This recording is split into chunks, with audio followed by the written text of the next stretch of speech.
안녕하세요. 제 이름은 김영심이라고 합니다. 정말 큰일 날 뻔했던 제 이야기 좀 들어주세요. 가을볕이 참 좋다고 생각하며 아들네 집으로 향했습니다. 양손에는 금방 담근 총각김치와 파김치가 묵직하게 들려 있었어요. 요즘 젊은 애들이 사먹는 김치에 비할 맛이 아니지요.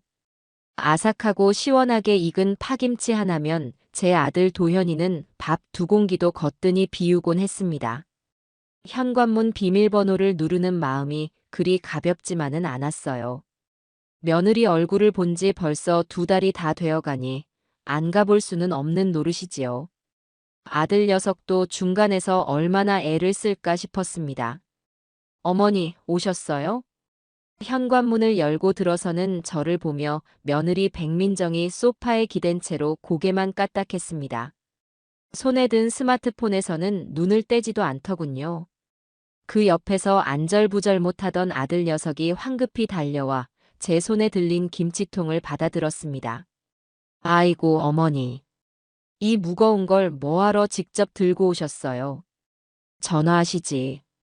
괜찮다. 너희 먹이려고 담그는 건데 이 정도가 대수겠니? 민정아, 너도 이리 와서 김치 맛이라도 좀 보렴. 제 말에 민정이는 미간을 살짝 찌푸리며 마지못해 일어났습니다. 그러고는 부엌으로 가는 아들을 따라가며 들릴 듯 말 듯 한 목소리로 말했어요. 오빠, 저거 냉장고에 넣지 마. 김치 냄새 배는 거 싫다고 했잖아. 그래도 어머니가 직접 담가 오신 건데. 사 먹는 게 훨씬 깔끔하고 맛있어. 어머니 힘드시게 왜 자꾸 이런 걸 받아와. 분명 저 들으라고 하는 소리였어요. 모르는 척할 수도 있었지만 오늘은 왠지 한마디 해야겠다는 생각이 들었습니다. 저는 거실에 외투를 벗어두며 부드럽게 말했습니다. 민정아, 그래도 집에서 담근 김치가 몸에는 더 좋은 거란다. 니들 건강 생각해서 일부러 좋은 재료로만 담갔으니 맛이라도 보렴. 어머니, 요즘 세상에 누가 그런 거 따져요. 그리고 저희는 입맛이 좀 까다로워서요. 결국 김치통은 뚜껑도 열리지 못한 채 뒷베란다 구석으로 밀려났습니다. 아들은 제 눈치를 보며 어쩔 줄 몰라 했고 며느리는 아무 일 없다는 듯 다시 소파에 앉아 스마트폰만 들여다보고 있었지요. 거실은 번쩍거렸습니다. 제가 혼수로 해준 텔레비전은 어느새 벽 한쪽을 다 차지할 만큼 커져 있었고 소파 옆에는 처음 보는 비싼 공기청정기가 쌩쌩 소리를 내며 돌아가고 있었어요. 며느리가 입고 있는 옷이나 손목에 찬 시계도 제가 아는 상표가 아니었습니다. 집이 아주 헌해졌구나. 돈 많이 벌었나 보다. 아, 이거요? 제가 요즘 주식 공부 좀 하거든요. 소소하게 용돈벌이 하는 거예요, 어머니. 민정이는 대수롭지 않다는 듯 말했지만 저는 그 말이 곧이곧대로 들리지 않았습니다. 제 아들 도현이는 평범한 중소기업 과장입니다. 월급이야 뻔하고 둘이 맞벌이를 하는 것도 아니었지요. 그런데 민정이의 씀씀이는 동네에서 제일 큰 가게를 운영하는 제 친구보다 더 커 보였습니다. 어색한 침묵이 흐르는 동안 방에서 놀던 손주 준서가 달려나왔습니다. 올해 7살인 준서는 제게 유일한 낙이었어요. 할머니. 아이고, 우리 강아지. 그새 또 컸네. 품에 와락 안기는 손주를 안아주니 그제야 숨통이 좀 트이는 것 같았습니다. 주머니에 있던 사탕을 꺼내주자 아이는 좋다고 웃으며 다시 방으로 달려 들어갔어요. 그 모습을 보고 있자니 오기 전에 미리 준비해둔 쌈짓돈 봉투가 생각났습니다. 시장에서 옷 장사하며 푼푼히 모아둔 돈이었어요. 손주 녀석 초등학교 입학하면 좋은 책가방이라도 사주라고 보태주고 싶었지요. 그냥 주면 며느리가 채어가서 제 옷을 살 게 뻔하니 아들 몰래 숨겨두었다가 나중에 아들만 따로 불러서 줘야겠다고 마음먹었습니다. 도현아, 너 예전에 신던 구두들 다 버렸니? 옷장 구석에 있던 것들 말이다. 아니요, 어머니. 자리는 차지하는데 버리질 못해서 그냥 두고 있어요. 왜요? 내가 발이 좀 부어서 헌 신발이 편할 것 같구나. 안 신는 거 있으면 하나만 다오. 자연스러운 핑계를 대고 저는 아들의 방으로 들어갔습니다. 며느리와 함께 쓰는 안방이었지요. 방 한쪽을 차지한 거대한 붙박이장은 대부분 며느리의 화려한 옷과 가방들로 가득 차 있었습니다. 반면 제 아들의 공간은 그 옆에 초라하게 붙은 작은 옷장이 전부였어요. 그 아래 먼지가 뽀얗게 쌓인 신발 상자들이 몇 개 보였습니다. 저기라면 민정이가 거들떠도 안 보겠지. 가장 낡아 보이는 구두 상자 하나를 꺼내 들었습니다. 꽤 묵직했어요. 낡은 구두가 이렇게 무거울 리가 없는데. 의아한 마음으로 뽀얀 먼지를 손으로 슥 닦아내고 뚜껑을 여는 순간이었습니다. 제 예상과는 전혀 다른 것들이 그 안에 들어 있었어요. 낡은 구두가 아니라 비닐에 쌓인 낯선 휴대폰 하나와 노란 고무줄로 꽁꽁 묶인 통장 여러 개, 그리고 손바닥만 한 검은색 수첩이 들어있더군요. 순간 심장이 쿵 하고 내려앉는 것 같았습니다. 이게 다 뭘까? 머릿속이 하얗게 변하는 와중에도 손은 멋대로 움직여 통장을 펼쳐보았어요. 김말순, 박춘자, 이덕배. 전부 제 또래거나 저보다 나이가 많은 어르신들의 이름이었습니다. 제 아들 한도연의 이름은 어디에도 없었어요. 통장에는 수백, 수천만 원에 달하는 돈이 입금되었다가 곧바로 다른 계좌로 빠져나간 기록들이 빼곡했습니다. 첫 번째로 스친 생각은 당연히 아들 녀석이었습니다. 혹시 내 아들이 무슨 나쁜 일이라도. 아니. 저는 곧바로 고개를 세차게 저었습니다. 그럴 리가 없어요. 제 아들 도현이는 어릴 때부터 숫기가 없어 거짓말 하나 제대로 못하던 아이입니다. 남에게 험한 소리 한 번 못하고 누가 돈 빌려달라고 하면 거절 못해 제 속을 썩이던 녀석이지요. 그런 아들이 다른 사람 명의의 통장과 주인 모를 휴대폰을 숨겨두고 치밀한 범죄를 저지른다. 불가능한 일이었습니다. 도현이는 사기를 7위이니 못 되지요. 오히려 사기를 당하면 당할 녀석입니다. 그렇다면 남는 사람은 단 한 명. 머릿속에서 퍼즐 조각이 맞춰지듯 하나의 얼굴이 떠올랐습니다. 바로 며느리 백민정이었습니다. 소소하게 용돈 벌이하는 거예요, 어머니. 조금 전 거실에서 아무렇지 않게 내뱉던 며느리의 목소리가 귓가에 울리는 듯 했어요. 소소한 용돈 벌이가 이런 것이었을까요? 아들의 월급만으로는 어림도 없을 명품 가방과 철마다 바뀌는 비싼 옷들. 도현 씨는 돈 관리에 영 소질이 없어서 제가 다 해요. 라고 말하며 웃던 그 쌀쌀맞은 눈빛. 모든 것이 이 상자 속 물건들과 섬뜩하게 연결되기 시작했습니다. 이건 며느리의 물건입니다. 그렇기에 제 아들 이름은 하나도 없는 것이지요. 저는 검은색 수첩을 조심스럽게 펼쳐보았습니다. 그 안에는 통장 주인들의 이름과 함께 주민등록번호, 연락처, 그리고 투자금이라는 명목으로 적힌 금액들이 빼곡하게 적혀 있었습니다. 그 글씨체는 분명 여자의 것이었어요. 왜 하필 아들의 낡은 구두 상자였을까? 답은 간단해요. 집안에서 가장 안전한 장소이기 때문입니다. 남편은 거들떠보지도 않을 테고 혹여나 제가 발견하더라도 모든 의심은 아들에게 향할 테니까요. 만약의 경우 자기 대신 아들을 방패막이로 내세울 심산이었던 겁니다. 순간 온몸에 소름이 돋았습니다. 분노보다 차가운 한기가 등줄기를 타고 흘렀어요. 덜덜 떨리던 손이 거짓말처럼 멈추었습니다. 시장 바닥에서 산전수전 다 겪으며 살아온 세월이 제게 말해주고 있었습니다.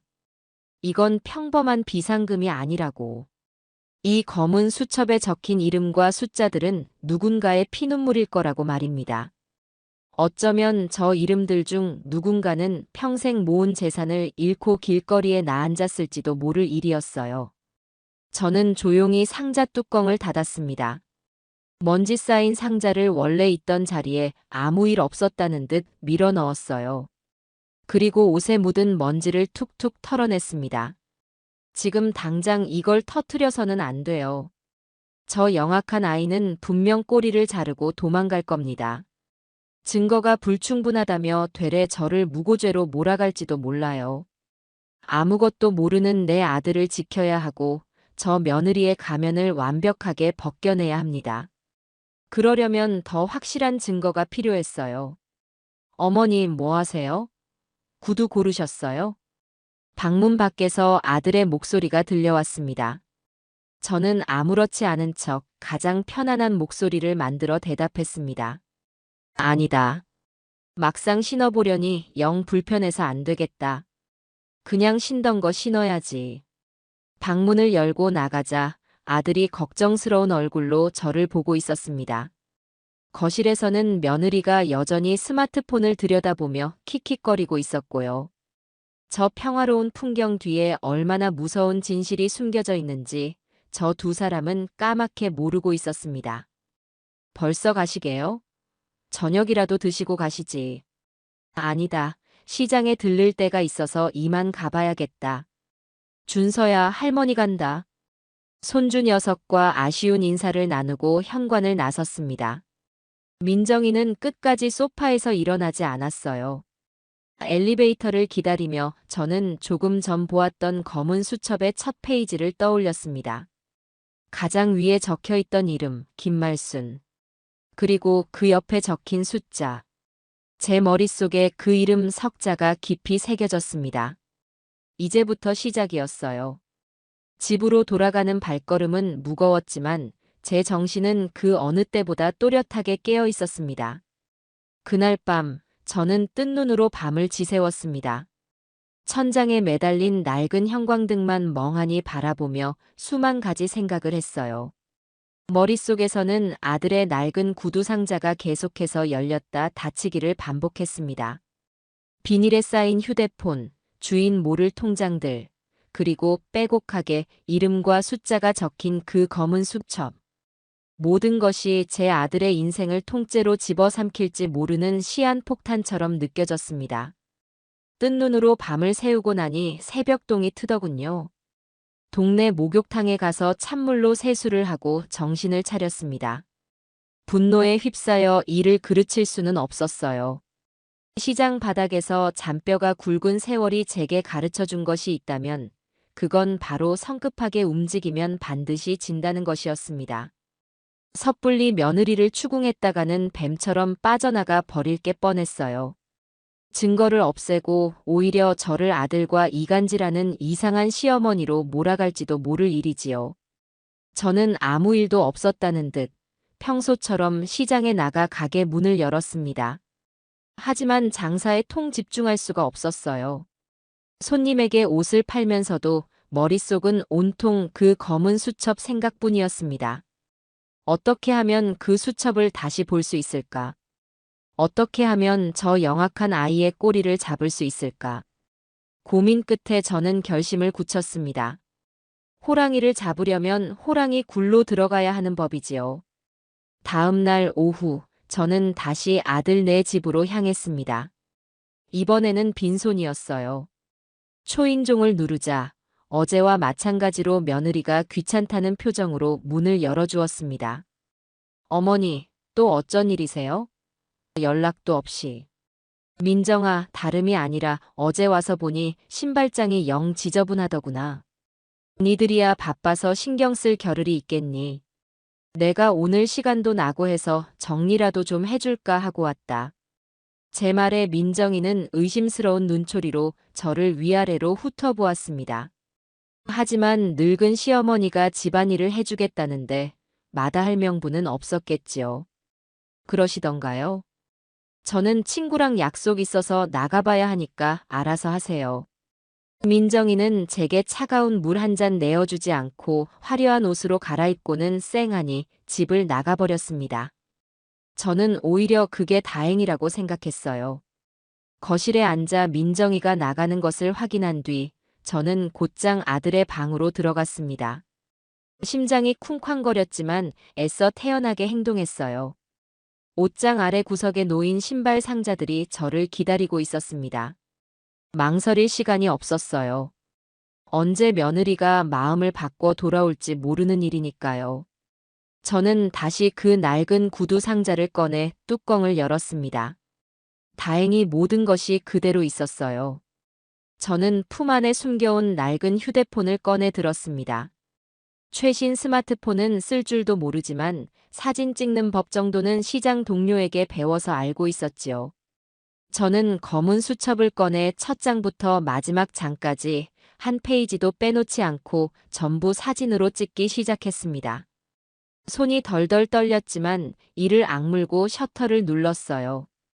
혹시라도 흔들려서 글씨를 알아볼 수 없게 될까봐 숨을 참고 한 장 한 장 정성 들여 찍었습니다. 수십 장의 사진을 찍고 나니 온몸에 식은땀이 흘렀습니다.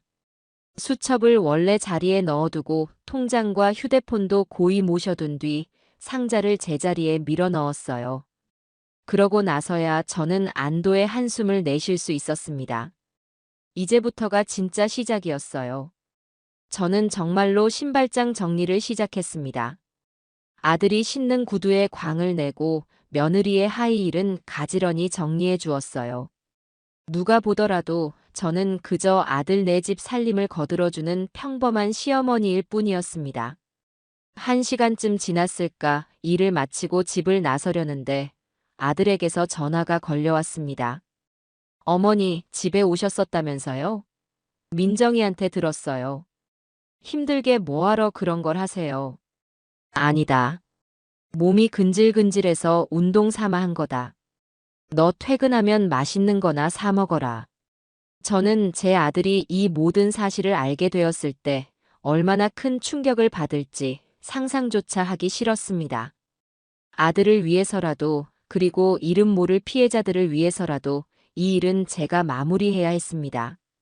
집으로 돌아온 저는 돋보기를 꺼내 들고 휴대폰 속에 담긴 사진들을 하나하나 뜯어보기 시작했습니다.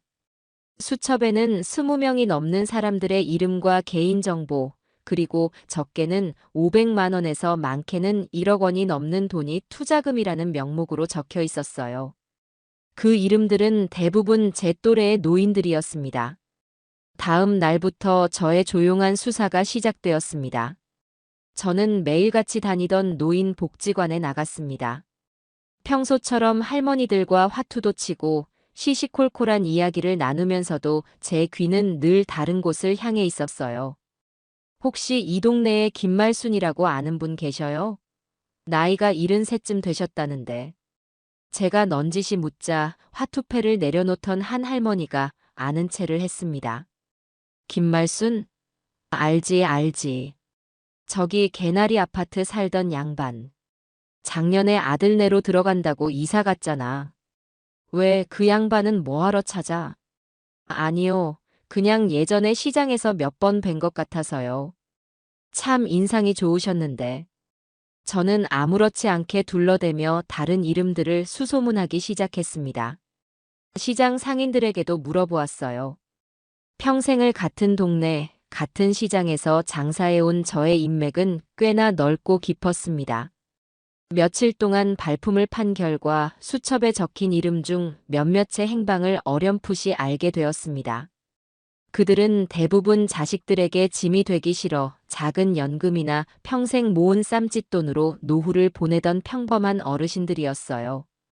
그러던 중 저는 가슴 아픈 소식을 하나 듣게 되었습니다.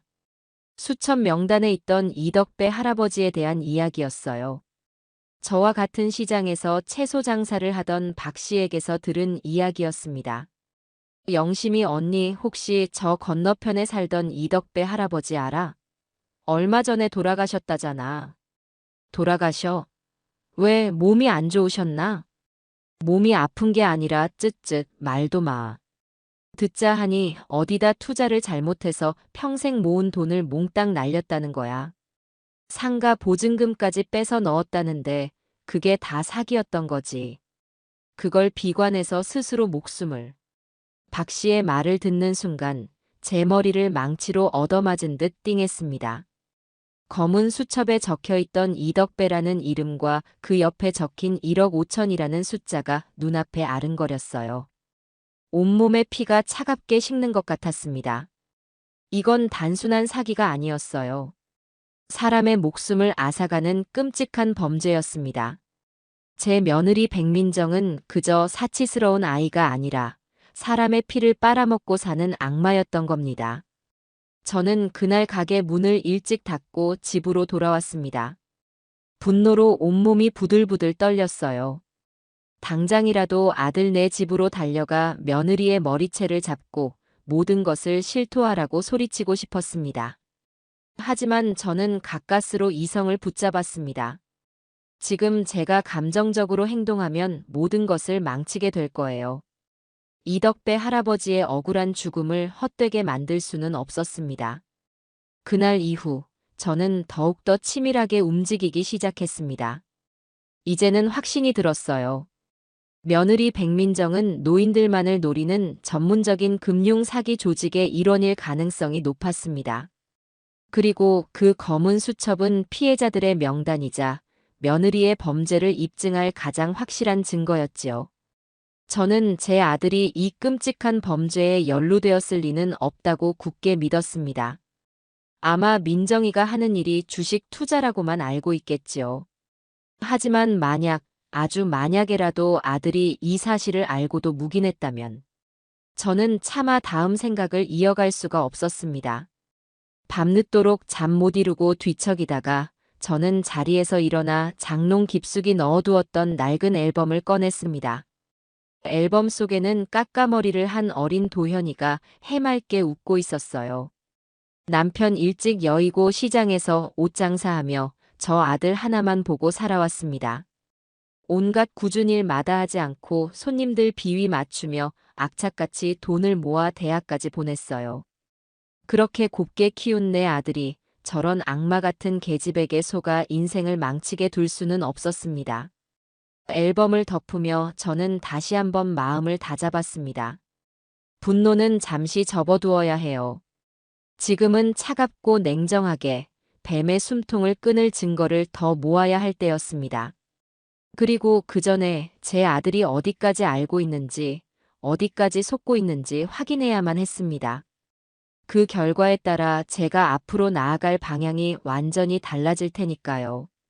저는 며느리가 친구들과 점심 약속이 있다는 날을 일부러 골라 아들에게 전화를 걸었습니다. 아들, 오늘 저녁에 시간 좀 있니? 너 좋아하는 갈비찜 좀 해놨는데 와서 저녁이나 같이 먹자. 오늘요? 갑자기 무슨 갈비찜이에요? 민정이랑 같이 갈까요? 아니다. 너만 오너라. 민정이는 친구들 만나서 맛있는 거 먹고 오라고 해라. 너랑 둘이서만 조용히 하고 싶은 이야기도 있고. 제 말에 아들은 뭔가 이상한 낌새를 챈 듯 했지만 군말 없이 알겠다고 대답했습니다. 저녁 시간이 되어 아들이 집으로 들어섰습니다. 오랜만에 보는 아들 녀석의 얼굴이 왠지 모르게 좀 수척해 보였어요. 어서 오너라. 고생했지? 얼른 손 씻고 와서 앉아라. 저는 정성껏 차린 저녁상을 아들 앞에 내어놓았습니다. 뜨끈한 밥에 김이 모락모락 나는 갈비찜, 그리고 아들이 좋아하는 잡채까지. 아들은 말없이 밥을 먹기 시작했습니다. 한 그릇을 뚝딱 비우고 나서야 겨우 입을 열더군요. 어머니, 무슨 하실 말씀이라도 있으세요? 이야기는 천천히 하고. 우선 밥부터 든든히 먹어라. 저는 아들의 빈 그릇에 갈빗대 하나를 더 얹어주며 천천히 운을 뗐습니다. 최대한 자연스럽게 아무것도 모르는 시어머니인 척 연기해야 했어요. 요즘 민정이는 잘 지내니? 얼굴 보기가 참 힘들구나. 바빠요, 걔. 맨날 컴퓨터 앞에 앉아서 주식 들여다보고 경제 뉴스 챙겨보느라 정신없어요. 그래. 주식으로 돈을 잘 버는 모양이더라. 지난번에 보니 입고 있는 옷이나 가방이 다 예사롭지 않던데. 네 월급만으로는 힘들 텐데 무슨 돈으로 그렇게 하고 다니는 거니? 제 질문에 아들의 얼굴에 화색이 돌았습니다. 마치 기다렸다는 듯이 신이 나서 아내 자랑을 늘어놓기 시작했어요. 어머니는 모르셔도 돼요. 민정이가 그런 쪽에 완전 귀재예요. 처음에는 소액으로 시작했는데 하는 것마다 대박이 터지더라고요. 저도 민정이 덕분에 요즘 어깨 펴고 다닌다니까요. 친구들이 다들 부러워해요.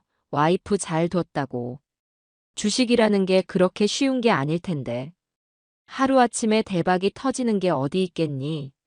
세상에 공도는 없는 법이다. 저는 일부러 아들의 흥을 깨는 말을 던졌습니다. 아들의 반응을 보고 싶었어요. 제 걱정스러운 충고에 아들은 잠시 숟가락질을 멈추고 저를 쳐다보았습니다. 그의 눈에는 고마움이 아니라 답답함과 짜증이 섞여 있었어요. 어머니는 옛날 분이라 잘 모르셔서 그래요. 요즘은 세상이 달라졌어요. 정보만 빠르면 앉은 자리에서도 큰 돈을 벌 수 있는 시대라고요. 민정이가 얼마나 똑똑한데요. 어머니가 생각하는 그런 위험한 투자가 아니에요. 다 안전하고 확실한 정보가 있는 곳에만 투자하는 거니까 걱정 마세요. 아들은 완전히 며느리의 거짓말에 세뇌되어 있었습니다. 아내를 향한 맹목적인 믿음이 그의 눈과 귀를 모두 가리고 있었지요. 저는 깊은 실망감과 함께 한편으로는 안도감을 느꼈습니다. 다행히 제 아들은 공범이 아니라 첫 번째 피해자에 가까웠습니다. 저 영악한 계집에게 철저히 속아 넘어가 아내의 범죄 자금을 대주는 셔틀 노릇을 하고 있는 셈이었지요. 그래, 네 아내가 똑똑하다니 다행이다만 그래도 늘 조심해야 한다. 버는 게 있으면 잃는 게 있는 법이고 쉽게 번 돈은 쉽게 나가는 법이거든. 너희 아버지도 살아생전에 늘 그렇게 말씀하셨다. 알았어요, 어머니. 제가 알아서 할게요. 그런 걱정은 마세요. 아들은 제 말을 잔소리로 여기는 듯 귀찮다는 표정을 숨기지 않았습니다. 더 이상 대화를 이어가는 것은 무의미해 보였어요. 아들의 마음에 의심의 씨앗을 심어줄 결정적인 한 방이 필요했습니다. 식사를 마치고 과일을 내어주며 저는 짐짓 무심한 척 마지막 질문을 던졌습니다. 그런데 도현아, 너 혹시 집에 못 보던 휴대폰이나 네 이름이 아닌 다른 사람 통장 같은 건 없니? 제 말에 과일을 깎던 아들의 손이 순간 멈칫했습니다. 아주 찰나의 순간이었지만 저는 그 미세한 변화를 놓치지 않았어요. 아들은 애써 태연한 척 되물었습니다. 네, 그게 무슨 말씀이세요? 그런 게 집에 왜 있어요? 아니, 그냥. 워낙 세상이 흉흉해서 말이다. 너도 알지 않니? 요즘 전화로 사람들 속여서 돈 뜯어내는 나쁜 놈들이 얼마나 많은지. 그런 범죄자들이 남의 통장이랑 주인 없는 휴대폰을 쓴다고 하더구나. 저는 아들의 눈을 똑바로 쳐다보며 말을 이었습니다. 아무리 실력 좋은 투자 전문가라고 해도 남의 통장이랑 대포폰 써가면서 투자하지는 않는단다. 그건 투자가 아니라 사기꾼들이나 하는 짓이지. 너는 그런 거에 휘말리면 절대 안 된다. 알겠니? 제 말이 끝나자 아들의 얼굴이 하얗게 질려가는 것이 보였습니다. 그는 아무 대답도 하지 못하고 그저 마른 침만 꿀꺽 삼킬 뿐이었어요. 아들의 마음속에 제가 던진 의심의 돌멩이가 정확히 떨어져 파문을 일으키기 시작한 겁니다. 그는 분명 무언가 짚히는 것이 있었을 거예요. 아내가 왜 자신 몰래 다른 휴대폰을 하나 더 가지고 있는지, 왜 가끔씩 낯선 이름의 사람들에게서 온 입금 문자를 황급히 지우는지, 그동안 애써 외면해왔던 작은 의심들이 고개를 들기 시작했을 겁니다. 저는 더 이상 아들을 몰아붙이지 않았습니다. 이쯤이면 충분했어요. 이제 남은 것은 아들 스스로 아내의 실체를 확인하고 무너져 내리는 일뿐이었습니다. 그 과정이 얼마나 고통스러울지 알기에 마음이 아팠지만 언젠가는 반드시 겪어야 할 성장통 같은 것이었지요. 아들은 그날 밤 무슨 생각을 하는지 알 수 없는 무거운 표정으로 집을 나섰습니다. 저는 현관문 앞에서 아들의 등을 말없이 바라보았어요. 비틀거리는 아들의 뒷모습이 유난히 위태로워 보였습니다. 제 아들은 이제 곧 아내라는 이름의 달콤한 환상에서 깨어나 차갑고 잔인한 현실과 마주하게 될 겁니다. 저는 그저 아들이 그 모든 것을 감당하고 올바른 선택을 하기를 기도할 뿐이었습니다. 그리고 저는 저대로 제가 해야 할 다음 일을 준비해야 했습니다. 바로 검은 수첩 속 첫 번째 이름, 김말순 할머니를 찾아 나서는 것이었지요. 아들의 마음에 의심의 씨앗을 심어 놓은 다음 날, 저는 곧바로 행동에 나섰습니다. 이제는 며느리의 범죄를 입증할 구체적인 증거와 피해자들의 증언을 확보해야 했어요. 휴대폰에 찍어둔 수첩 사진을 다시 한번 훑어보았습니다. 그 중에서도 저는 가장 먼저 적혀 있던 이름, 김말순 할머니를 찾아야겠다고 마음먹었습니다. 노인복지관에서 들었던 대로 개나리 아파트 근처를 수소문하기 시작했어요. 낡은 아파트 단지 경비실에 들러 음료수 한 병을 건네며 넌지시 여쭈었습니다. 어르신, 혹시 이 아파트에 사시던 김말순 할머니 댁을 아시나요? 작년에 아들네로 이사 가셨다는데. 나이가 지긋한 경비원 아저씨는 저를 잠시 경계의 눈빛으로 보더니 이내 제가 험한 사람이 아니라고 판단했는지 입을 열었습니다. 김말순 할머니? 오동에 살던 양반 말하는구먼. 아들네가 저기 신도시 아파트로 이사 가면서 모시고 들어갔지. 근데 거긴 왜 찾으슈? 제가 예전에 그분께 신세를 진 일이 있어서요. 늦게나마 감사 인사라도 드리고 싶은데 연락처를 잃어버려서요. 저는 미리 준비해둔 거짓말을 둘러댔습니다. 경비원 아저씨는 더 이상 묻지 않고 아들네가 사는 아파트 이름과 동호수까지 친절하게 알려주었습니다. 정보를 얻은 저는 곧장 버스를 타고 신도시로 향했어요. 버스 창밖으로 스쳐 지나가는 풍경을 보며 김말순 할머니를 만나면 무슨 말부터 꺼내야 할지 머릿속으로 수십 번이나 되뇌었습니다. 당신이 사기를 당한 것 같으니 저와 함께 경찰서에 가자고 말해야 할까? 아니면 생각이 복잡했어요. 1시간쯤 걸려 도착한 아파트는 지은 지 얼마 안 된 듯 깨끗하고 으리으리했습니다. 저는 경비실의 도움을 받아 김말순 할머니의 집 초인종을 눌렀습니다. 한참 뒤에야 누구세요?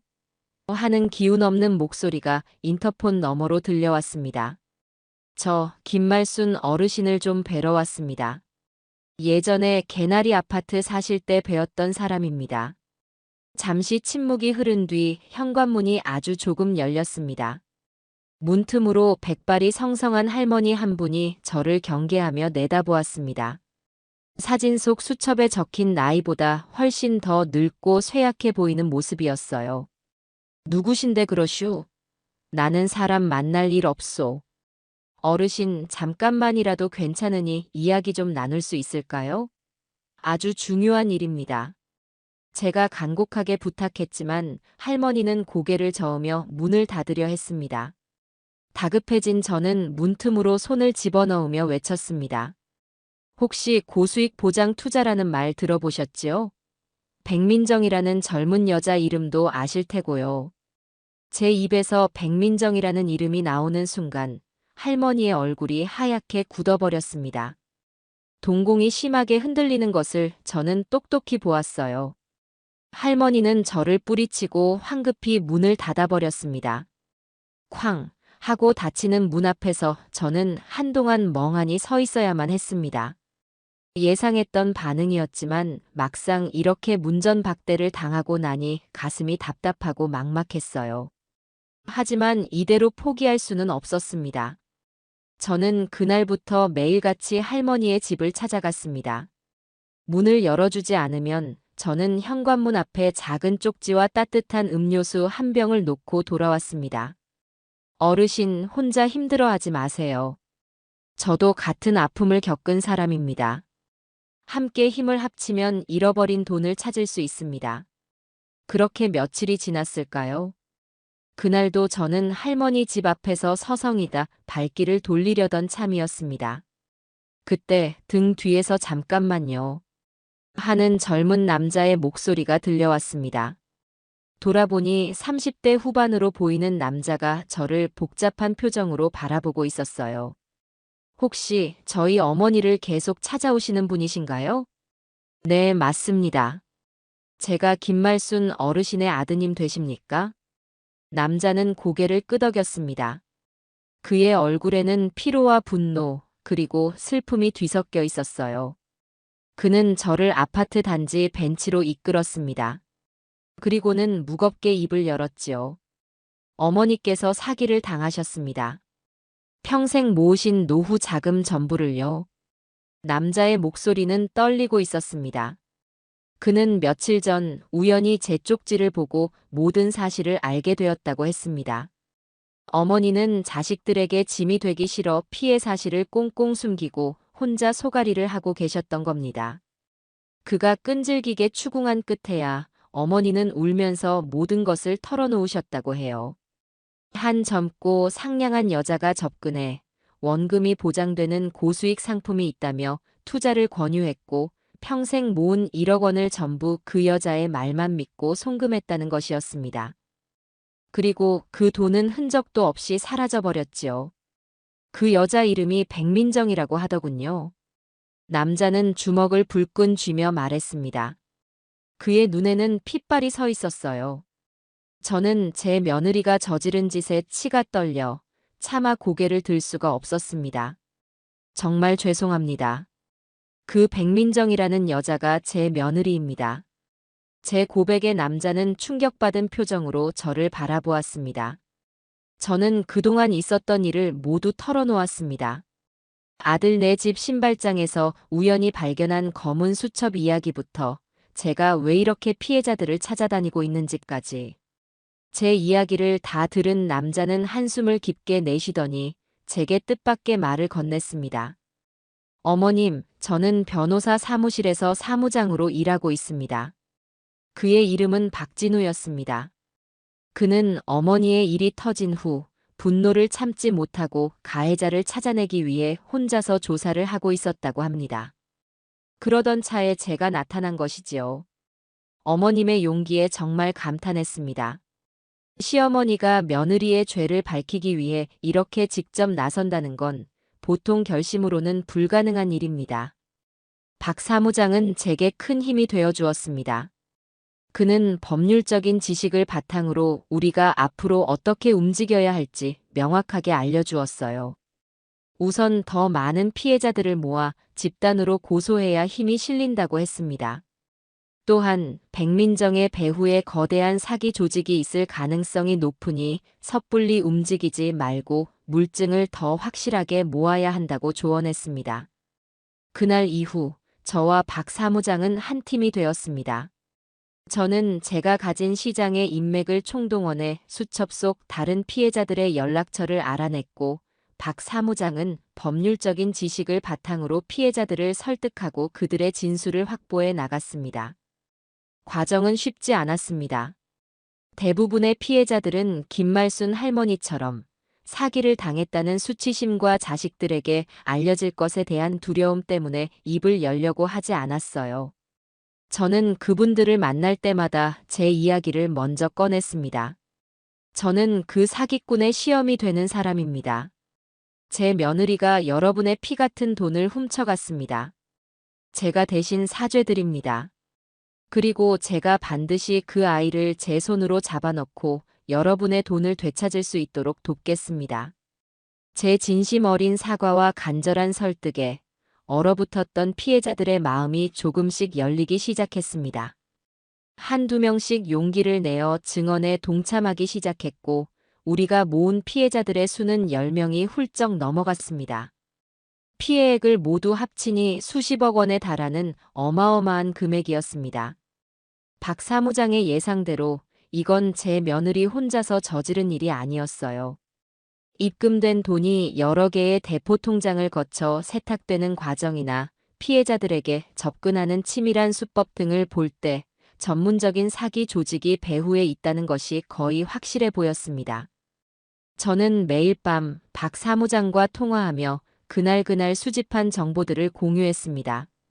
차곡차곡 쌓여가는 증거들을 보며 우리는 곧 거대한 악의 실체에 다가서고 있음을 직감했습니다. 두려운 마음도 들었지만 이제 와서 멈출 수는 없었어요. 제 등 뒤에는 저만 믿고 용기를 내어준 수많은 피해자들이 있었습니다. 그리고 곧 지옥 같은 현실과 마주하게 될 가엾은 제 아들이 있었습니다. 저는 그 모든 것을 걸고 이 싸움을 끝까지 해내야만 했습니다. 아들의 마음에 던져놓은 의심의 돌멩이가 어떤 파문을 일으킬지 저는 그저 기다리는 수밖에 없었습니다. 며칠 동안 아들에게서는 아무런 연락이 오지 않았어요. 저는 애써 태어난 척 시장에 나가 장사를 하고 박 사무장과 꾸준히 연락하며 피해자들의 진술을 더 모으는 데 집중했습니다. 속은 시커멓게 타들어갔지만 아들이 스스로 진실을 마주할 시간을 주어야 한다고 생각했어요.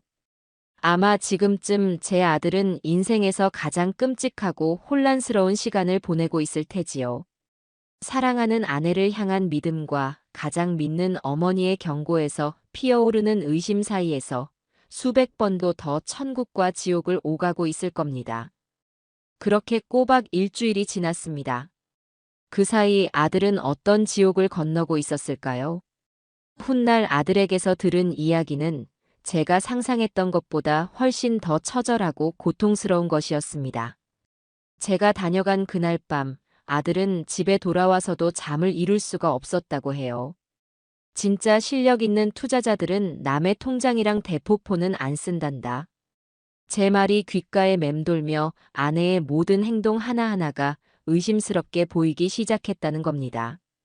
그날 밤에도 민정이는 밤늦도록 컴퓨터 앞에서 무언가를 열심히 들여다보고 누군가와 비밀스러운 통화를 나누곤 했습니다. 예전 같았으면 아내가 우리 가족을 위해 저렇게 애쓰는구나 하고 대견하게 생각했을 테지만 이제는 그 모든 것이 의심의 필터를 거쳐 보였다고 합니다. 아들이 늦었는데 뭐해? 하고 물으면 민정이는 늘 짜증 섞인 목소리로 일 얘기야. 오빠는 몰라도 돼. 라며 날카롭게 대화를 끊어버렸습니다. 아들이 다가가기만 해도 화들짝 놀라며 모니터를 꺼버리는 일도 잦아졌고요. 아들은 혹시나 하는 마음에 아내의 행동을 정당화해 보려고 애썼다고 합니다. 그래, 중요한 투자 정보는 보안이 생명이니까. 내가 괜한 의심을 하는 걸 거야. 어머니는 옛날 분이라 요즘 세상 물정을 모르셔서 그래. 하지만 한번 피어오른 의심은 독초처럼 마음속에서 무섭게 자라났습니다. 며칠 뒤에는 민정이가 새로 산 값비싼 목걸이를 자랑했다고 해요. 아들이 이거 어디서 났어? 꽤 비싸 보이는데. 하고 묻자 민정이는 눈 하나 깜짝하지 않고 친구가 선물로 줬어. 라고 대답했습니다. 하지만 바로 다음 날 아들은 우연히 민정이의 지갑에서 그 목걸이를 산 보석상의 영수증을 발견했다고 합니다. 자신의 카드로 수백만 원을 긁은 기록이 선명하게 찍혀 있었지요. 그 순간 아들은 아내가 자신에게 너무나 태연하게 거짓말을 하고 있다는 사실을 깨닫고 등골이 서늘해졌다고 합니다. 그날 밤 아들은 용기를 내어 아내에게 물었다고 해요. 민정아, 우리 솔직하게 얘기 좀 하자. 당신이 하는 투자 정말 안전한 거 맞아? 혹시 뭔가 잘못된 일에 연루된 건 아니지? 그 말에 민정이는 기다렸다는 듯이 눈물을 뚝뚝 흘리며 오빠는 어떻게 나를 그렇게 못 믿어? 내가 누구 때문에 이렇게 밤낮으로 고생하는데. 당신이랑 준서 호강시켜주려고 이러는 거잖아. 그런 식으로 의심할 거면 나 그냥 아무것도 안 해. 라며 오히려 역정을 냈습니다. 그 서슬퍼런 모습에 아들은 결국 미안해. 내가 잘못했어. 라며 꼬리를 내릴 수밖에 없었다고 합니다. 아내의 눈물이 진심인지 아니면 모든 것을 덮기 위한 연기인지조차 헷갈려 머리가 터질 것 같았다는군요. 결정적인 순간은 바로 일주일째 되던 밤에 찾아왔습니다. 그날따라 민정이는 기분이 아주 좋았다고 해요. 오늘 투자 하나가 대박이 났다면서 비싼 와인까지 사와서는 아들에게 연신술을 권했습니다. 그러다 자기가 먼저 취해서 거실 소파에 잠이 들어버렸지요. 평소라면 손에서 절대 놓지 않던 스마트폰이 소파 아래로 툭 떨어진 채 방치되어 있었습니다. 아들의 심장이 미친 듯이 뛰기 시작했다고 합니다. 이게 마지막 기회일지도 모른다는 생각에 떨리는 손으로 스마트폰을 집어들었어요. 화면은 비밀번호로 잠겨 있었지만 그 순간 마치 하늘이 도운 것처럼 화면 위로 새로운 메시지 알림이 하나 떠올랐습니다. 발신인은 팀장님이라고 저장되어 있었어요. 오늘 작업 깔끔했음. 김영감 건은 5천만 원 바로 입금 처리 완료. 역시 100%는 늙은이들 상대하는 게 제일 쉬워. 수고했음. 그 짧은 문장을 읽는 순간 아들의 세상이 무너져 내렸다고 합니다.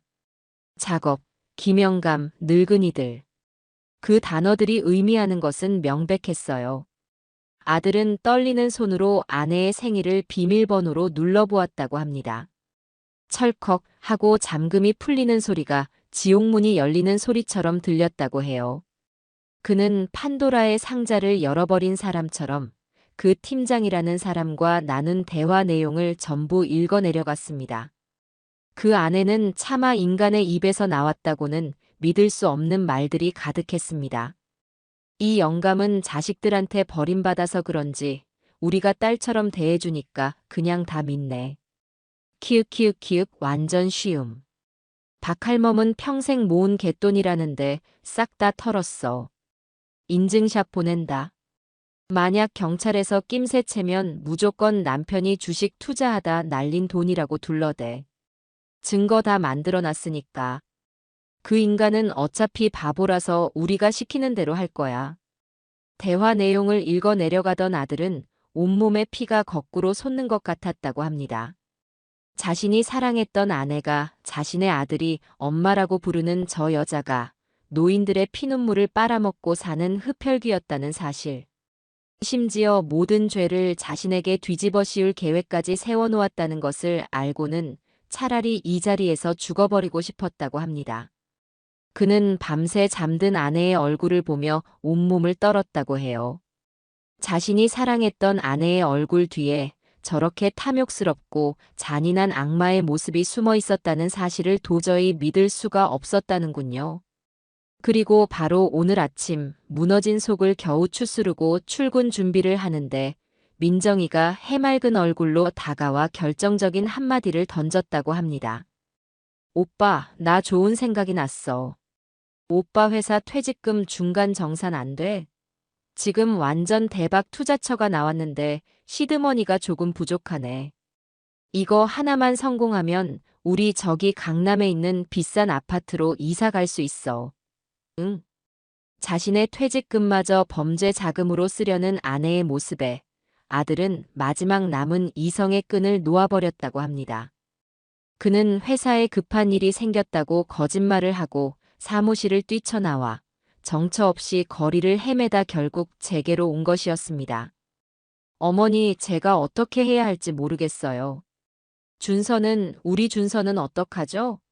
그 여자는 제 아내가 아니었어요.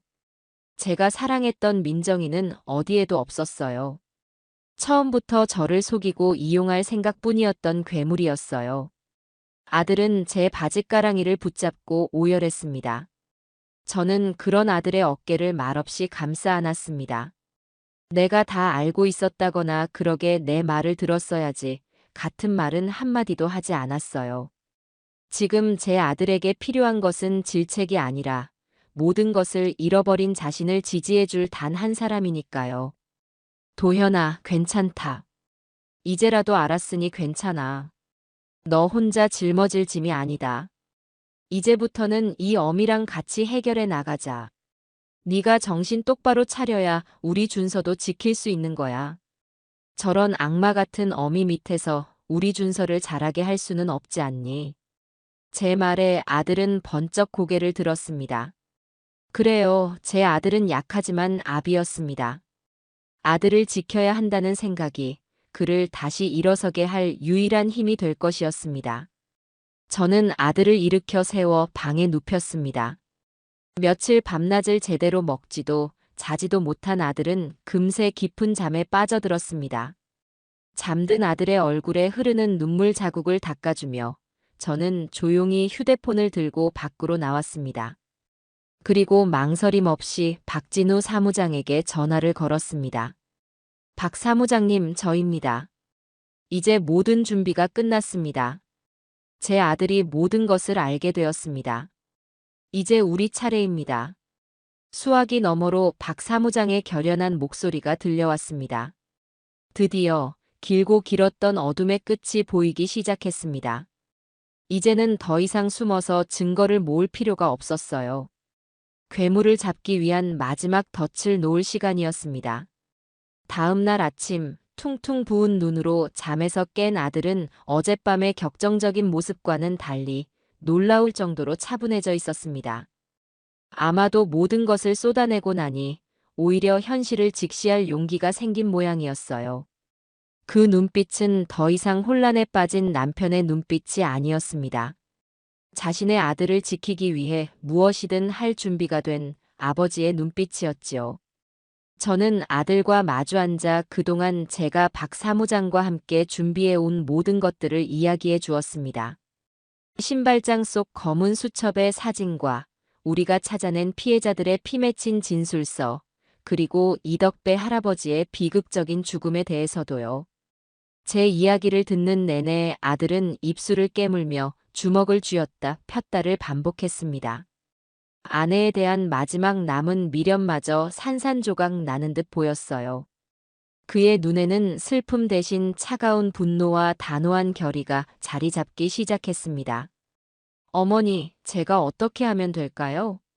제가 할 수 있는 일이라면 뭐든지 하겠습니다. 저 때문에 피해를 본 분들께 조금이라도 죄를 덜고 싶어요. 그리고 제 아들 준서 앞에서 떳떳한 아버지가 되고 싶습니다. 그래, 네가 그렇게 마음먹었다니 다행이다. 우선은 우리가 가진 증거들을 모두 정리해서 경찰서로 가야 한다. 그리고 도현아, 네가 아주 중요한 역할을 해주어야 해.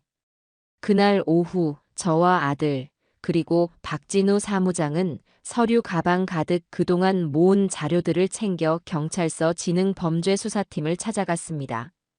낡은 복도와 여기저기 쌓인 서류 더미에서 경찰서 특유의 냄새가 났습니다. 우리는 나이가 지긋하고 경험이 많아 보이는 팀장 형사에게 사건의 전말을 설명하기 시작했습니다. 처음에는 그저 그런 부부싸움에서 비롯된 고소 정도로 여기는 듯 심드렁한 표정으로 서류를 넘겨보던 형사들의 눈빛이 사건의 전모가 드러날수록 점점 더 날카로워졌습니다. 제가 처음 신발장을 열었을 때의 상황과 수첩 사진을 증거로 제출하자 형사들은 자세를 바로잡고 앉았습니다. 이어서 박 사무장이 법률적인 관점에서 사건의 심각성과 조직적인 범죄의 가능성을 설명하며 피해자들의 진술서를 하나씩 꺼내 놓았어요. 마지막으로 아들이 떨리는 목소리로 아내의 스마트폰에서 발견한 팀장이라는 자와 나눈 대화 내용을 증언했을 때 회의실의 공기는 얼음장처럼 차가워졌습니다. 수십억 원에 달하는 피해액과 수십 명의 피해자 명단, 그리고 무엇보다 이덕배 할아버지의 죽음은 사건의 무게를 완전히 바꾸어 놓았습니다. 이건 단순 사기 사건이 아니군요. 피해자 대부분이 정보에 취약한 노인분들이고 철저하게 계획된 조직 범죄의 정황이 명백합니다. 특히 사망 사건까지 연루되어 있으니 아주 죄질이 불량한 놈들입니다. 팀장 형사는 즉시 팀원들에게 수사 착수를 지시했습니다. 그리고 우리에게 한 가지 제안을 했지요. 바로 함정 수사였습니다. 백민정을 현장에서 체포하고 그녀를 통해 배후에 있는 팀장이라는 자와 조직 전체를 일망타진하기 위한 계획이었어요. 그러기 위해서는 조직의 신뢰를 받고 있는 백민정의 입을 열게 해야만 했습니다. 그리고 그 계획의 가장 중요한 미끼 역할은 바로 제 아들 한도연이 맡아야만 했습니다. 아드님께서 직접 미끼가 되어주셔야겠습니다. 아내가 제안했던 대로 퇴직금을 중간 정산해서 건네주는 척 약속을 잡는 겁니다. 거액의 현금을 눈앞에 두면 분명 방심하고 자기 입으로 범죄 사실을 떠벌릴 가능성이 높습니다. 돈을 건네받는 현장을 덮쳐 현행범으로 체포하는 것이 가장 확실한 방법입니다. 물론 위험이 따를 수도 있습니다. 하시겠습니까? 팀장 형사의 질문에 아들은 한치의 망설임도 없이 고개를 끄덕였습니다. 하겠습니다. 제가 시작한 일이니 제 손으로 끝내야지요. 그날부터 경찰과의 긴밀한 공조가 시작되었습니다. 아들은 일단 집으로 돌아가 아무것도 모르는 척 평소처럼 행동해야 했습니다. 아내의 의심을 피하기 위해 오히려 더 살갑고 다정한 남편 연기를 해야만 했지요. 그것이 제 아들에게 얼마나 고통스러운 일일지 저는 차마 상상할 수도 없었습니다. 지옥과도 같은 집으로 제 아들을 다시 밀어넣는 제 마음은 갈기갈기 찢어지는 것 같았어요. 경찰서에서 돌아온 다음 날, 아들은 경찰들이 지켜보는 가운데 아내에게 전화를 걸었습니다. 저는 아들의 옆에서 떨리는 마음으로 그 통화를 함께 들었습니다. 아들은 놀라울 정도로 침착한 목소리로 연기를 해냈습니다.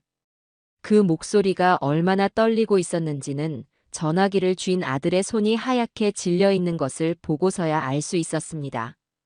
민정아, 나야. 너 지난번에 말했던 거 있잖아, 퇴직금. 내가 오늘 회사에 알아봤는데 중간 정산이 가능하대. 금액도 생각보다 꽤 커. 너 말대로 우리 이걸로 대박 한번 터뜨려 보자. 수화기 너머로 민정이의 흥분한 목소리가 들려왔습니다. 그 목소리에는 남편에 대한 걱정이나 고마움 따위는 한 점도 없었습니다. 오직 돈에 대한 탐욕만이 가득했어요. 정말? 진짜지, 오빠. 와, 역시 내 남편밖에 없다니까. 그럼 당장 신청해. 내가 기가 막힌 투자처를 알아봐 놨어. 이번 거는 정말 확실해. 성공하면 수수료도 엄청나다고. 아들은 민정이와 돈을 전달할 날짜와 장소를 정했습니다.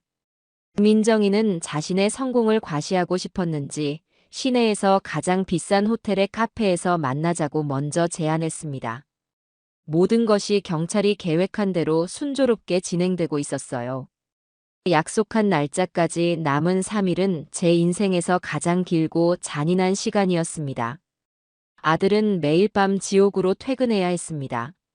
자신의 인생을 망가뜨린 원수와 한 식탁에서 밥을 먹고 한 침대에서 등을 돌리고 잠을 자야 했지요. 아들은 나중에 말했습니다.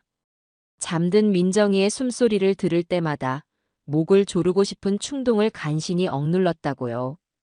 한 번은 아들 준서가 엄마 아빠 사랑해요. 라며 두 사람을 꼭 껴안았다고 합니다. 그 순간 아들은 가슴이 무너져 내리는 것 같았다고 해요. 이 순진한 아이에게서 저 악마 같은 엄마를 어떻게 떼어내야 할지 눈앞이 캄캄했다고 합니다. 약속 전날 밤 아들이 몰래 집을 빠져나와 저를 찾아왔습니다. 아들의 얼굴은 반쪽이 되어 있었어요. 어머니, 민정이가 오늘 저녁에 파티를 했어요. 자기가 곧 강남에 아파트를 사게 될 거라면서요. 제 퇴직금으로 다른 사람들의 피눈물로 잔치를 벌이고 있더군요. 아들은 끓어오르는 분노를 간신히 억누르며 말했습니다. 그는 민정이가 차려준 마지막 만찬을 독약을 씹는 심정으로 삼켰다고 합니다. 아내는 아무것도 모른 채 이 돈만 불리면 우리 준서 유학도 보내고 어머니한테도 용돈 팍팍 드릴 수 있어. 그 같은 뻔뻔한 소리를 짓거렸다고 해요. 그 위선적인 모습에 구역질이 치밀어 올랐지만 아들은 끝까지 웃는 얼굴을 유지했다고 합니다. 모든 것을 끝내기 위한 마지막 인내였지요. 내일이면 이 모든 지옥이 끝나는 거 맞죠, 어머니? 저는 말없이 아들의 지친 어깨를 토닥여 주었습니다. 제 아들은 이미 상상할 수 없는 고통을 이겨내고 있었습니다. 아내에 대한 배신감과 아들에 대한 미안함, 그리고 피해자들에 대한 죄책감이 뒤섞여 그 여린 어깨를 얼마나 무겁게 짓누르고 있을까요? 그래, 아들아. 내일이면 다 끝난다. 그리고 새로운 시작을 하는 거야. 이 어미가 옆에서 꼭 지켜줄게. 우리는 말없이 서로를 마주 보았습니다. 창밖은 칠흑같이 어두웠지만 저 멀리 동쪽 하늘에서는 아주 희미하게 여명이 밝아오고 있었어요. 길고 길었던 밤이 끝나가고 심판의 아침이 다가오고 있었습니다. 심판의 날 아침이 밝았습니다. 하늘은 무심하게도 구름 한 점 없이 맑고 푸르렀어요. 저와 박 사무장은 이른 아침부터 경찰서로 가 작전을 지휘하는 팀장 형사와 함께 상황실에 마련된 작은 방에서 대기했습니다. 커다란 모니터에는 호텔 카페 내부를 비추는 여러 각도의 CCTV 화면과 아들의 옷 단추에 부착된 초소형 카메라가 전송하는 영상이 실시간으로 떠 있었습니다. 제 심장은 금방이라도 터져 나올 것처럼 세차게 뛰었지만 저는 애써 두 손을 마주 잡고 마른 입술을 깨물며 평정을 유지하려 노력했습니다. 작전이 시작되기 전 아들은 형사들의 도움을 받아 온몸에 도청 장비를 부착했습니다. 셔츠 단추는 카메라였고 허리띠는 녹음기였습니다. 아들을 전쟁터에 내보내는 어미의 심정이 이러할까요? 저는 차마 아들의 얼굴을 똑바로 쳐다볼 수가 없었습니다. 어머니, 걱정 마세요. 저 잘할 수 있어요. 오히려 아들이 담담한 얼굴로 저를 위로했습니다. 그 얼굴을 보니 마음이 더욱 미어졌습니다. 약속 시간이 다가오자 아들이 먼저 자리에서 일어났습니다. 말끔한 정장을 차려입었지만 굳어있는 표정은 감출 수가 없었어요. 아들의 손에는 경찰이 준비한 가짜 돈다발이 든 묵직한 서류 가방이 들려 있었습니다. 아들은 창가 쪽 자리에 앉아 마른 입술을 축이며 초조하게 아내를 기다렸습니다. 카페 안에는 손님으로 위장한 사복 형사들이 네댓 명 흩어져 앉아 신문을 보거나 노트북을 들여다보며 모든 상황을 예의주시하고 있었지요. 저와 박 사무장, 그리고 팀장 형사는 숨을 죽인 채 모니터 화면에서 눈을 떼지 못했습니다. 약속 시간이 정확히 되자 카페 문이 열리며 백민정이 모습을 드러냈습니다. 머리부터 발끝까지 마치 잡지에서 튀어나온 모델처럼 값비싼 명품으로 치장한 모습은 이곳에 있는 그 누구보다도 화려하고 당당해 보였습니다. 그녀는 의기양양한 표정으로 성큼성큼 걸어와 아들의 맞은편에 앉았습니다. 남편의 안색을 살피거나 다정한 인사를 건네는 것 따위는 관심도 없었어요.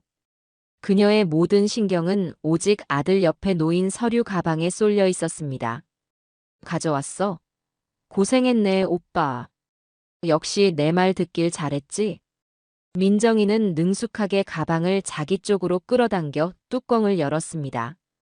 가방 안에 가득 찬 5만 원권 돈다발을 확인하는 순간 그녀의 얼굴에 감출 수 없는 탐욕스러운 미소가 번졌습니다. 그 표정을 모니터로 지켜보던 제 속에서는 천불이 났습니다. 저 돈이 진짜 돈이 아니라는 사실이 천만다행이라는 생각마저 들었어요. 저 돈이 진짜였다면 또 다른 누군가의 피눈물이 되었을 테니까요. 돈을 확인한 민정이는 만족스러운 듯 가방을 닫았습니다. 그리고는 짐짓 전문가 행세를 하며 아들에게 이것저것 지시하기 시작했습니다. 이 돈은 일단 내 계좌로 바로 넣으면 안 돼. 몇 군데 거쳐서 깨끗하게 만들어야 하거든. 오빠는 그냥 나만 믿고 있으면 되는 거야. 알았지? 그때 아들이 경찰과의 약속대로 마지막 미끼를 던졌습니다. 그의 목소리는 소형 마이크를 통해 떨림까지 생생하게 저희에게 전달되었습니다. 민정아, 근데 정말 아무 문제 없는 거 맞지? 당신이 하는 일이 혹시 법에 걸리거나 하는 건 아니지? 갑자기 좀 무서워지네. 내 전 재산이나 다름없는데. 아들의 걱정스러운 말에 민정이는 한심하다는 듯 콧방귀를 뀌었습니다. 그리고는 주변을 한번 휙 둘러보더니 승리감에 도취된 표정으로 목소리를 낮춰 의기양양하게 속삭였어요. 그녀의 입에서 나온 말은 지켜보던 모든 사람들을 경악하게 만들기에 충분했습니다. 그녀 스스로 자신의 무덤을 파는 소리였지요. 오빠는 걱정 좀 그만해. 내가 하는 일에 의심 좀 갖지 말라니까. 뭐, 그게 뭐 별거야? 걸리지만 않으면 장땡이지. 그리고 내가 상대하는 사람들은 다 늙고 힘없는 영감탱이들이야. 인터넷도 할 줄 몰라. 자식들은 멀리 살아. 우리가 딸처럼 살갑게 대해주면서 조금만 바람 넣으면 평생 모은 돈도 그냥 갖다 바친다니까. 걔들은 은행보다 내 말을 더 믿어. 평생 밭이나 메고 시장에서 장사나 하던 사람들이 뭘 알겠어. 그냥 자식들한테 용돈이라도 벌어주겠다는 말에 홀랑 넘어온다고. 완전 땅 짚고 헤엄치기야. 바로 그 순간이었습니다. 팀장 형사가 옆에 있던 무전기에 나지막이 하지만 얼음처럼 차가운 목소리로 명령을 내렸습니다. 지금 들어가. 그 말이 떨어지기 무섭게 카페 안에 앉아있던 사복 형사들이 일제히 자리에서 일어났습니다. 한 명은 민정이의 뒤로, 다른 한 명은 옆으로 순식간에 다가가 그녀의 양팔을 붙잡았습니다. 갑작스러운 상황에 민정이는 비명을 지를 새도 없이 얼어붙었습니다. 백민정 씨, 당신을 사기 및 유사수신 행위의 규제에 관한 법률 위반 혐의로 현장에서 체포합니다. 당신은 변호사를 선임할 수 있으며 묵비권을 행사할 수 있습니다. 형사가 미란다 원칙을 고지하는 동안 민정이의 얼굴은 하얀 종이장처럼 질려갔습니다. 그녀는 잠시 상황 파악이 안 되는 듯 멍하니 있다가 이내 모든 것이 함정이었음을 깨닫고 거칠게 발버둥 치기 시작했습니다. 방금 전까지의 우아하고 당당하던 모습은 온데간데 없고 시장 잡범처럼 악을 쓰는 모습만 남아 있었어요. 이거 이거 놓으라고. 내가 뭘 잘못했는데. 오빠, 이게 어떻게 된 거야? 당신이 꾸민 짓이야? 어떻게 나한테 이럴 수 있어? 말해봐, 한도현. 민정이는 배신감과 분노에 찬 눈으로 아들을 노려보며 악을 썼습니다. 카페 안에 있던 모든 사람들이 저희 쪽을 쳐다보았지만 아들은 아무 말 없이, 아무런 표정 없이 그저 차갑게 아내를 외면할 뿐이었습니다. 그 순간 아들의 마음이 어땠을지 저는 감히 짐작할 수도 없었습니다. 아들의 얼굴 위로 그동안의 사랑과 배신, 분노와 슬픔이 폭풍처럼 스쳐 지나가는 것 같았어요. 상황실 모니터를 통해 그 모든 광경을 지켜보던 저도 모르게 뜨거운 눈물을 흘리고 있었습니다. 그것은 기쁨의 눈물도 슬픔의 눈물도 아니었습니다. 내 아들의 인생을 망가뜨린 악마가 드디어 심판을 받게 되었다는 안도감과 그 과정에서 아들이 겪어야 했던 끔찍한 고통에 대한 미안함이 뒤섞인 아주 복잡한 눈물이었습니다. 옆에 있던 박 사무장이 제 어깨를 가만히 다독여 주었습니다. 어머니 해내셨습니다. 어머님께서 해내신 겁니다. 백민정은 결국 형사들의 손에 이끌려 카페 밖으로 끌려나갔습니다. 그녀의 손목에는 차가운 수갑이 채워져 있었어요. 호텔의 화려한 로비에 울려 퍼지는 그녀의 비명소리를 들으며 저는 길고 길었던 악몽이 드디어 끝났음을 실감했습니다. 하지만 이건 완전한 끝이 아니었어요. 뱀의 머리는 잘랐지만 그 뒤에 숨어있는 팀장이라는 몸통을 찾아내고 제 아들과 피해자들이 입은 깊은 상처를 치유해야 할 기나긴 길이 아직 남아 있었습니다. 저는 눈물을 닦고 텅 빈 카페에 망연자실하게 앉아있는 아들을 향해 무거운 발걸음을 옮기기 시작했습니다. 백민정이 호텔 로비에서 짐승처럼 울부짖으며 끌려나간 그날 이후 저희 가족의 삶은 이전과는 완전히 다른 국면으로 접어들었습니다.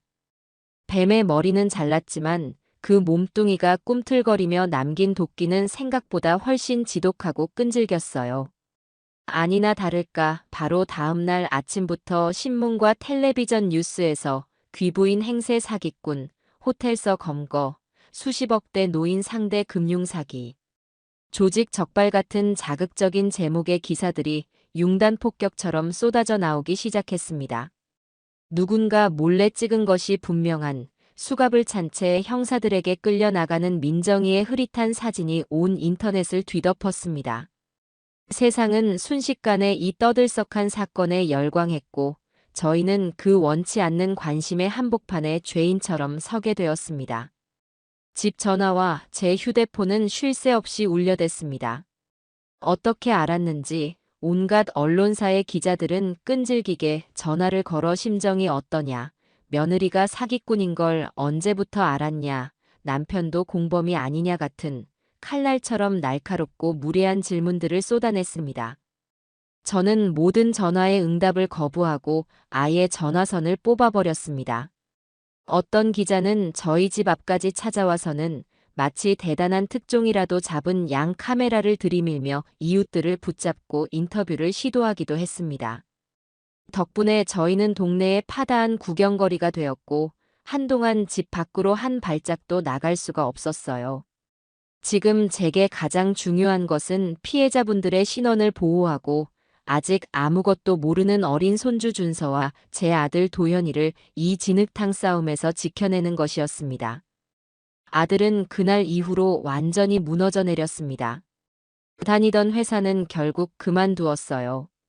더 이상 정상적인 사회생활을 할 수 있는 상태가 아니었지요. 그는 멍하니 허공만 바라보거나 밤새 잠 못 이루고 괴로워했습니다. 사랑했던 아내에 대한 배신감, 아들을 제대로 지키지 못했다는 죄책감, 그리고 자신의 무지함이 수많은 피해자를 낳았다는 자책감이 뒤섞여 제 아들을 산채로 갉아먹고 있었습니다. 특히 아들은 준서에게 이 상황을 어떻게 설명해야 할지 몰라 가장 힘들어했습니다. 엄마는 언제 와? 왜 어제부터 엄마가 안 보여? 친구들은 엄마가 텔레비전에 나왔다는데 나쁜 사람으로 나왔어? 유치원에 다녀온 준서가 울먹이며 묻는 말에 아들은 심장이 갈기갈기 찢어지는 것 같았다고 합니다. 차마 대답을 하지 못하고 입술만 깨무는 아들 대신 결국 제가 나서야만 했어요. 저는 준서를 조용히 제 무릎에 앉히고 아이의 눈높이에 맞춰 최대한 쉬운 말로 이야기해 주었습니다. 준서야, 엄마가 지금 아주 많이 아파서 멀리 병원에 갔어. 그래서 오랫동안 못 올 거야. 그리고 텔레비전에 나온 사람들은 엄마랑 닮은 다른 사람이었을 거야. 우리 준서가 잘못 본 거야. 엄마는 우리 준서 많이 사랑하셔. 그러니까 그동안은 할머니랑 아빠랑 같이 씩씩하게 지내는 거야. 알았지? 거짓말로 또 다른 상처를 만드는 것 같아 마음이 아팠지만 지금으로서는 그것이 최선이었습니다.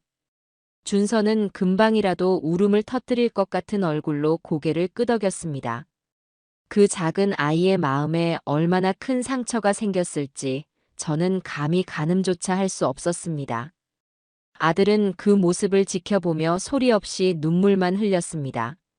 저는 무너져 내리는 아들을 억지로 일으켜 세워 밥을 먹이고 억지로 잠을 재우며 그가 이 끔찍한 시간을 버텨낼 수 있도록 안간힘을 썼습니다. 그리고 예상했던 또 다른 폭풍이 몰아닥쳤습니다. 바로 사돈 내외의 등장이었지요. 민정이가 유치장에 수감된 지 사흘째 되던 날 안사돈에게서 먼저 전화가 걸려왔습니다. 그녀는 다짜고짜 제게 귀가 찢어질 듯한 괴성을 질러댔습니다. 여보세요. 김영심 씨? 당신이지. 내 딸한테 무슨 짓을 한 거야? 당신이 경찰에 신고했다며. 어떻게 시험이라는 인간이 며느리 앞길을 이렇게 막을 수가 있어. 당장 내 딸 안 빼내. 사부인, 지금 제정신으로 하시는 말씀이세요? 따님이 무슨 짓을 했는지 정말 모르시는 겁니까? 몰라. 알고 싶지도 않아. 우리 민정이는 착해서 누가 시키면 시키는 대로 하는 애야. 분명히 당신 아들이 시켰겠지. 내 딸 인생 망쳤으니 당신들 인생도 내가 가만 안 둘 거야. 말이 통하지 않았습니다. 그들은 진실을 들으려 하지 않았어요. 그저 자신들의 딸이 저지른 죄의 무게를 어떻게든 남에게 떠넘기려는 생각뿐이었습니다. 그리고 그날 오후 그들은 귀신같이 제 집 주소를 알아내 쳐들어왔습니다. 그들의 얼굴에는 딸의 잘못을 뉘우치는 기색이나 저희에 대한 미안함 따위는 눈곱만큼도 찾아볼 수 없었어요. 오직 도끼와 분노만이 가득했습니다. 김영심 씨, 당신이 내 딸 인생을 망쳤어. 이게 다 무슨 짓이야? 안사돈은 다짜고짜 제 멱살이라도 잡을 것처럼 달려들었고 바깥사돈은 거실을 둘러보며 내 딸이 이딴 늙은이랑 우유부단한 놈 뒤치다꺼리 하느라 얼마나 고생했을지 눈에 훤하다. 내 딸이 벌어다 준 돈으로 호의호식할 땐 언제고 이제 와서 뒤통수를 쳐? 라며 고래고래 소리를 질렀습니다. 저는 기가 막혀서 말도 나오지 않았습니다. 지금 제정신으로 하시는 말씀들입니까? 당신들 딸이 무슨 짓을 했는지 뉴스도 못 보셨어요? 수십 명의 인생을 망가뜨리고 사람까지 죽게 만든 범죄자입니다. 닥쳐. 우리 민정이는 순진하고 착해서 남한테 싫은 소리 한 번 못하는 애야. 분명히 한서방, 저 인간이 바람을 넣었거나 아니면 돈 문제로 윽박질러서 어쩔 수 없이 한 짓일 거라고. 당신들이 내 딸을 그렇게 만든 거야. 안사돈의 뻔뻔한 주장에 옆에 서 있던 아들의 얼굴이 하얗게 질렸습니다. 적반하장도 유분수지요. 그들은 자신들의 딸이 저지른 끔찍한 범죄의 본질은 보려 하지 않고 어떻게든 남의 탓으로 돌려 책임을 회피하려는 속셈이었습니다. 그래서 원하시는 게 뭡니까? 제가 차갑게 묻자 박가사돈이 기다렸다는 듯이 본색을 드러냈습니다. 원하는 거? 당연히 합의지. 당장 내 딸 풀어줄 생각 안 하고 뭐해? 거액의 합의금 줄 테니까 경찰서 가서 우리 딸 처벌 원치 않는다고 말해. 그리고 언론에도 모든 것은 오해였고 원만하게 해결했다고 발표해. 니들 아들 앞날이 어떻게 되든 상관없으면 계속 버텨보시든가. 심지어 협박까지 서슴지 않았습니다. 그때 안사돈이 옆에서 울며불며 거들더군요. 어떻게 애 엄마를 감옥에 보낼 생각을 해요? 당신들도 손주 인생은 생각해야 할 것 아니야. 엄마가 사기꾼이라고 손가락질 받으면서 살게 할 거야? 애 인생은 어쩌라고. 준서를 걸고 넘어지는 그 비열함에 저는 마지막 남은 이성의 끈을 놓아버릴 뻔했습니다. 하지만 저는 감정을 앞세우지 않았습니다.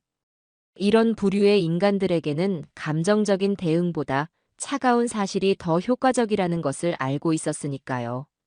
마침 그때 연락을 받고 박진우 사무장이 저희 집으로 도착했습니다. 사돈 어른들, 잠시 앉으시지요. 제가 보여드릴 것이 있습니다.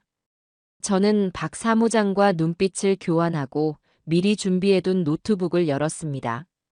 그리고 함정 수사 당일 호텔 카페에서 녹음된 백민정의 목소리를 재생시켰습니다. 늙은이들 쌈짓돈 뜯어내는 거 눈 감고도 할 수 있어. 걔들은 은행보다 내 말을 더 믿는다니까.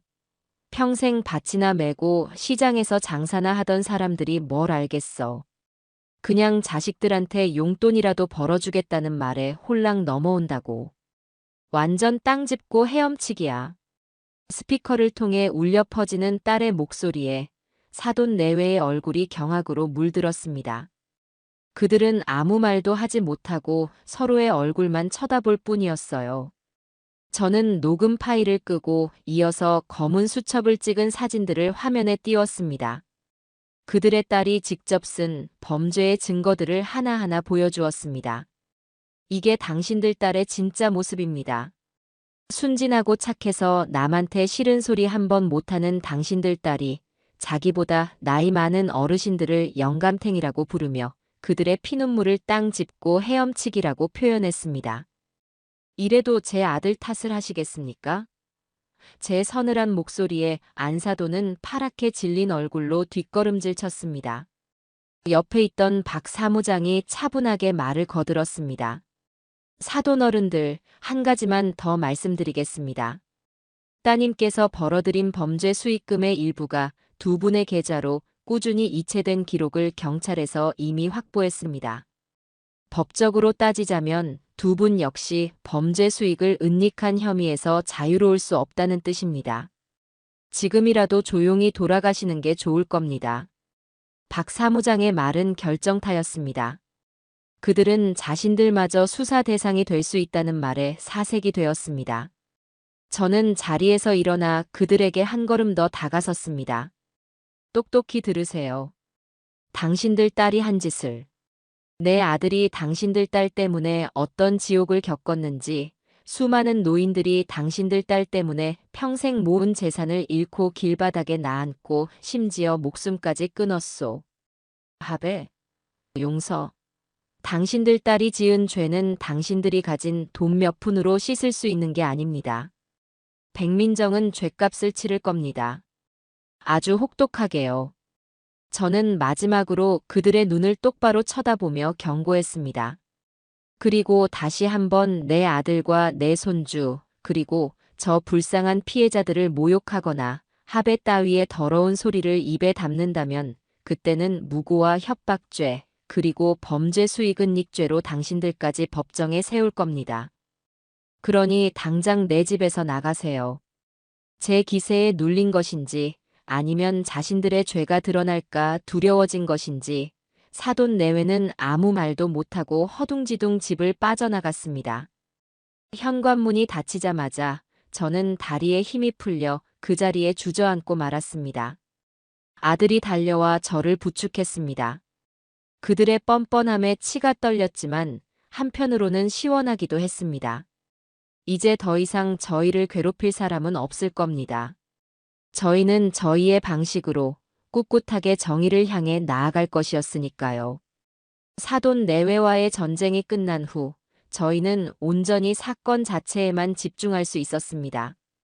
백민정은 구속된 이후 형사들의 강도 높은 신문을 받았습니다. 처음에는 끝까지 남편이 시켜서 한 일이다. 나는 투자 전문가인 줄로만 알았다며 뻔뻔한 거짓말로 일관했다고 합니다. 하지만 형사들이 아들의 증언과 호텔 카페에서 녹음된 결정적인 증거를 들이밀자 더 이상 버틸 수 없었는지 조금씩 입을 열기 시작했어요. 그녀는 자신의 형량을 조금이라도 줄여보려는 속셈으로 배후에 있던 팀장과 다른 조직원들에 대한 정보를 술술 불기 시작했습니다. 며느리의 자백과 스마트폰에서 확보한 증거들을 바탕으로 경찰은 대대적인 수사에 착수했습니다. 그리고 얼마 지나지 않아 팀장이라는 자를 포함한 사기 조직 일당 전체가 검거되었다는 소식이 들려왔습니다. 그들은 점조직 형태로 움직이며 백민정처럼 바람잡이 역할을 하는 여러 명의 팀원을 두고 수년간 전국의 노인들을 상대로 사기 행각을 벌여온 전문 범죄 집단이었습니다. 그들의 아지트에서는 수십 개의 대포폰과 차명 계좌, 그리고 우리가 아직 확보하지 못했던 또 다른 피해자들의 명단이 발견되었습니다. 사건의 규모는 저희가 생각했던 것보다 훨씬 더 거대하고 추악했습니다. 그 과정에서 저와 아들, 그리고 박 사무장과 피해자분들은 수시로 경찰서와 검찰청을 오가며 참고인 조사를 받아야 했습니다. 그때마다 저희는 끔찍했던 기억들을 다시 꺼내어 상세하게 증언해야만 했어요. 아들은 특히 힘들어했습니다. 사랑했던 아내와의 기억이 이제는 모두 범죄의 정황 증거가 되어버렸다는 사실에 깊은 괴로움을 느꼈지요. 하지만 아들은 단 한 번도 조사를 회피하거나 약한 모습을 보이지 않았습니다. 그것이 자신이 할 수 있는 유일한 속죄의 길이라고 생각하는 듯 했습니다. 몇 달간의 지루한 수사와 조사가 끝나고 마침내 백민정과 그 일당에 대한 재판이 시작되었습니다. 첫 재판이 열리던 날, 저는 아들과 박 사무장, 그리고 용기를 내어준 몇몇 피해자 할머니들과 함께 법원을 찾았습니다. 법정 안의 공기는 무겁고 차가웠습니다. 잠시 후 피고인석으로 수의를 입은 백민정과 그 일당들이 줄줄이 들어왔습니다. 몇 달 사이에 초췌해지긴 했지만 그녀의 눈빛에는 뉘우침이나 반성 대신 여전히 도끼와 원망이 서려 있었어요. 그녀는 방청석에 앉은 저희를 발견하고는 저주를 퍼붓는 듯한 눈으로 잠시 노려보았습니다. 저 멀리에는 그녀의 부모가 고개를 푹 숙인 채 앉아 있었습니다. 재판이 시작되자 민정이의 변호사는 예상했던 대로 그녀를 피해자로 둔갑시키기 시작했습니다. 사회 경험이 부족한 젊은 주부가 사기 조직의 감언이설에 속아 자신도 모르는 사이에 범죄에 가담하게 된 것이라며 동정심에 호소했어요. 또한 남편인 한도현이 경제적으로 무능력하여 아내가 생활고에 시달리다 잘못된 선택을 하도록 방치했다는 식의 터무니없는 주장까지 펼쳤습니다. 저는 기가 막혀 피가 거꾸로 솟는 것 같았지만 조용히 입술을 깨물고 다음 재판을 기다렸습니다. 진실은 반드시 밝혀질 테니까요. 몇 차례의 공판이 더 열렸고 마침내 피해자들이 증인으로 나서는 날이 왔습니다. 가장 먼저 증인석에 선 사람은 김말순 할머니였습니다. 할머니는 재판장의 허락을 받아 의자에 앉은 채로 떨리는 목소리로 피해 사실을 증언하기 시작했습니다. 저 젊은 여자가 처음에는 딸처럼 굴었어요. 외로운 늙은이한테 매일같이 찾아와서 말벗도 해주고 어디 아픈 데는 없냐고 살뜰히 챙겨주고 그래서 내 속을 다 터놓고 지냈지요. 자식들한테 짐 되기 싫어서 평생 모아둔 돈이라고 이거 가지고 있다가 조용히 요양원이라도 들어가야겠다고 그 말을 하는 게 아니었는데 할머니는 말을 잇지 못하고 손수건으로 눈물을 훔쳤습니다. 법정 안은 숙연해졌어요. 민정이의 변호사는 그런 할머니에게 다가가 집요하게 질문을 던졌습니다. 어르신, 계약서의 내용을 꼼꼼히 읽어보셨습니까? 원금 손실 가능성에 대한 문구를 보지 못하셨나요? 기억이 가물가물한 할머니가 제대로 대답하지 못하자 변호사는 마치 할머니의 부주의 때문에 모든 일이 벌어진 것처럼 몰아갔습니다. 그 비열한 모습에 방청석에서는 여기저기서 욕설이 터져나왔습니다. 다음 증인으로는 제 아들 한도현이 나섰습니다. 아들은 담담한 표정으로 증인석에 서서 아내의 사기 행각을 알게 된 과정과 함정 수사에 협조하게 된 경위를 차분하게 설명했습니다. 민정이의 변호사는 아들을 더욱 거세게 공격했습니다. 증인은 아내의 씀씀이가 갑자기 커진 것을 알고 있었음에도 왜 출처를 의심하지 않았습니까? 혹시 범죄 수익이라는 것을 알면서도 묵인하고 그 돈을 함께 사용하며 즐긴 것은 아닙니까? 저는 아내가 주식 투자를 잘해서 버는 돈이라고 굳게 믿었습니다. 제가 아내를 너무 믿었던 것이 죄라면 죄입니다. 아내를 함정 수사로 직접 경찰에 넘겼는데 그 과정에서 일말의 죄책감도 없었습니까? 부부간의 신의를 저버린 파렴치한 행동이라고 생각하지 않습니까? 증인은 아내를 팔아넘기고 자신만 빠져나가려는 비겁한 남편 아닙니까? 변호사의 날카로운 질문에 아들은 잠시 눈을 감았습니다. 그리고는 다시 눈을 뜨고 피고인석에 앉은 민정이를 똑바로 쳐다보며 말했습니다. 제가 저버린 것은 신의가 아닙니다. 제 아내라고 믿었던 사람이 저지른 죄악에 눈 감지 않은 것뿐입니다.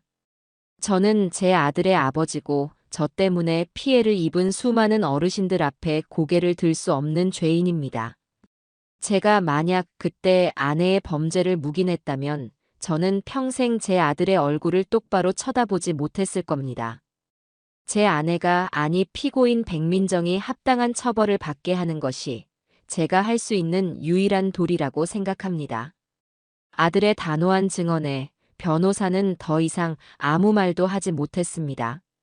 재판이 진행되는 내내 고개를 뻣뻣이 들고 있던 백민정은 아들의 증언이 끝나자 처음으로 고개를 숙였습니다. 그리고 마침내 마지막 선고 공판일이 다가왔습니다. 검사는 백민정과 그 일당이 우리 사회의 가장 약한 고리인 노인들을 상대로 신뢰를 배신하고 가정을 파괴한 용서받을 수 없는 범죄를 저질렀다며 법정 최고형을 구형했습니다. 잠시 후 재판장이 무거운 목소리로 판결문을 읽어 내려가기 시작했습니다. 피고인 백민정을 포함한 피고인들은 치밀하고 계획적인 방법으로 다수의 피해자들을 기망하여 거액의 재산을 편취하였으면 이는 단순한 재산 범죄를 넘어 한 가정을 파탄에 이르게 하고 인간의 최소한의 신의마저 저버린 반사회적 범죄에 해당한다. 특히 피고인들은 재판 과정에서 자신의 잘못을 뉘우치기는커녕 모든 책임을 서로에게 전가하는 등 개전의 정이 전혀 보이지 않는 바 우리 사회로부터 장기간 격리하여 엄중한 책임을 물을 필요성이 매우 크다고 판단된다. 이에 피고인 백민정에게 징역 15년, 주범인 팀장에게 징역 20년, 나머지 공범들에게도 각각 징역 7년에서 10년의 중형을 선고한다. 징역 15년. 그 말을 듣는 순간 법정 안의 모든 피해자들이 자리에서 일어나 박수를 치기 시작했습니다. 그동안의 서름과 분노, 억울함이 뒤섞인 눈물이 여기저기서 터져 나왔습니다. 저 역시 제 옆에 앉은 아들의 손을 꼭 잡고 조용히 눈물을 흘렸습니다. 백민정은 판결을 듣고 그 자리에 주저앉아 오열인지 절규인지 모를 소리를 질러댔고 그녀의 부모는 망연자실한 표정으로 딸의 이름을 부르짖었습니다. 하지만 그들의 모습에 동정심을 느끼는 사람은 아무도 없었습니다. 법정을 나오자 늦가을의 차가운 공기가 저희를 맞았습니다. 길고 길었던 싸움이 드디어 끝난 겁니다. 아들은 곧바로 민정이를 상대로 이혼 소송을 제기했습니다. 그날 저녁, 저는 김말순 할머니를 비롯한 피해자분들을 저희 집으로 초대해 따뜻한 밥 한 끼를 대접했습니다. 우리는 그동안의 마음고생을 이야기하며 서로를 위로하고 함께 웃고 함께 울었습니다. 비록 잃어버린 돈을 전부 되찾지는 못했지만 우리는 그보다 더 소중한 정의와 연대를 얻었습니다.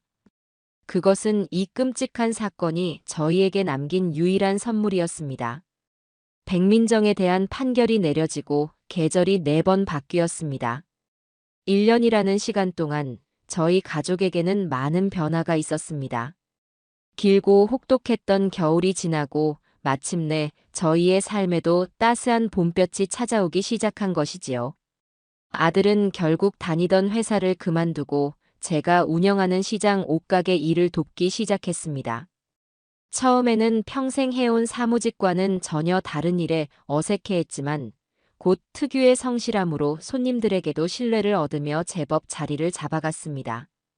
한 번은 예전 사건을 기억하는 손님이 찾아와 텔레비전에 나왔던 분 아니냐며 수군거리는 일도 있었습니다. 저는 가슴이 철렁했지만 아들은 이제 더 이상 움츠러들지 않았습니다. 그는 오히려 담담하게 웃으며 네, 맞습니다. 그때 아주 힘든 일을 겪었지요. 하지만 지금은 어머니 옆에서 열심히 새로 배우고 있습니다. 라고 말했습니다. 그 당당한 모습에 시장의 다른 상인들도 모두 아들의 편이 되어 주었습니다. 그렇게 아들은 조금씩 세상 속으로 다시 걸어 나오고 있었습니다. 이혼 소송은 순조롭게 마무리되었고 손주 준서의 양육권은 당연히 아들에게 돌아왔습니다. 저희는 원래 살던 집을 처분하고 제 가게와 가까운 작은 빌라로 이사했습니다. 저와 아들, 그리고 손주, 이렇게 세 식구의 새로운 보금자리였지요. 준서는 다행히도 밝고 씩씩하게 자라주었습니다. 저희는 준서에게 더 이상 엄마에 대해 거짓말을 하지 않았습니다. 아동심리 상담 선생님의 조언을 받아 엄마가 아주 큰 잘못을 해서 지금은 멀리 가서 벌을 받고 있다. 하지만 엄마가 준서를 사랑했던 마음은 진심이었을 거다. 라고 솔직하게 이야기해 주었습니다. 아이는 울었지만 이내 모든 것을 받아들이고 이해하려는 듯 보였습니다. 상처를 억지로 덮기보다 제대로 마주하고 보듬어주는 것이 아이를 위한 길이라는 것을 저희는 배우고 있었습니다. 주말이면 저희 세 식구는 함께 가까운 산에 오르거나 공원에서 자전거를 탔습니다. 아들은 예전에 우유부단하고 약한 모습 대신 한층 더 성숙하고 단단한 가장의 모습으로 제 곁을 지켜주었습니다. 저희는 더 이상 백민정이라는 이름을 입에 올리지 않았습니다. 그녀는 이제 저희의 삶에서 완벽하게 지워진 과거의 악몽일 뿐이었으니까요. 그러던 어느 날 우체통에 낯선 편지 한 통이 꽂혀 있었습니다. 발신지는 백민정이 수감된 교도소였습니다. 순간 심장이 철렁 내려앉았지만 저는 애써 태연하게 편지를 들고 집으로 들어왔습니다. 아들이나 준서가 보기 전에 처리해야겠다는 생각뿐이었어요. 방에 들어와 조심스럽게 편지를 뜯어보았어요. 편지지에는 빼곡하게 날카로운 분노가 담긴 글씨들이 적혀 있었습니다. 그것은 반성이나 사죄의 편지가 아니었습니다.